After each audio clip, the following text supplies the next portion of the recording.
organized and having a checklist is always a good thing.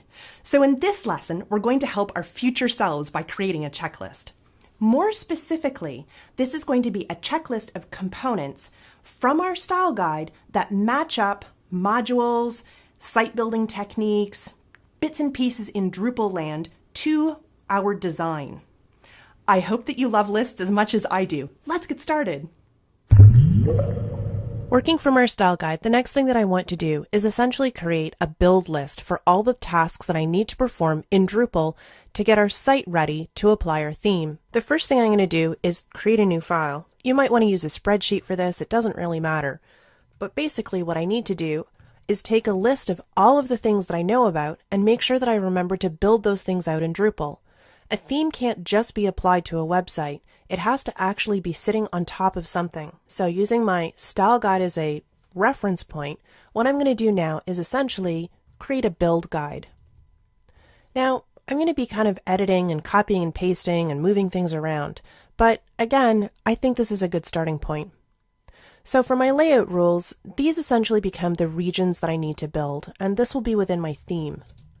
Now, it doesn't really matter what the size is for these or where they're positioned on the page. I just need to remember that I have to include those variable names in my page.tpl.php file.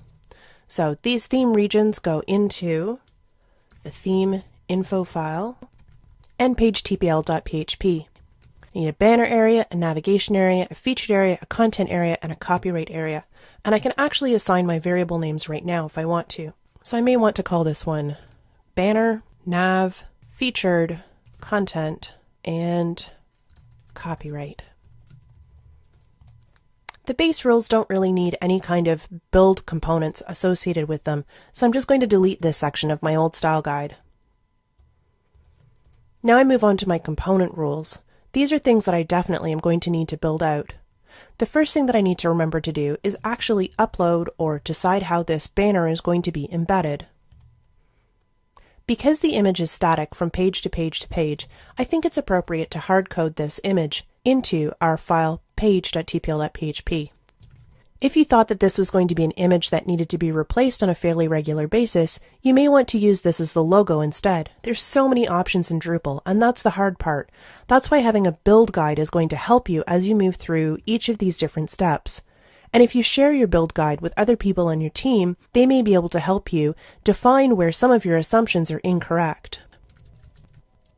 Next, we've got our navigation. The at-home image is going to be the same from page to page. So again, this can be hard-coded into page.tpl.php. Then we've got our primary navigation. It doesn't really matter that it's 2 columns anymore, but it does matter that it has all of our links in it. This is going to be a menu in the Drupal system. Next, we've got our secondary navigation. Again, it doesn't matter that it's 2 columns, but this is a separate menu from the primary navigation. In this case, the other piece of relevant information is that the different sections within the navigation are expanded by default.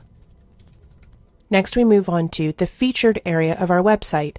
Again, it doesn't matter how many columns in terms of the design.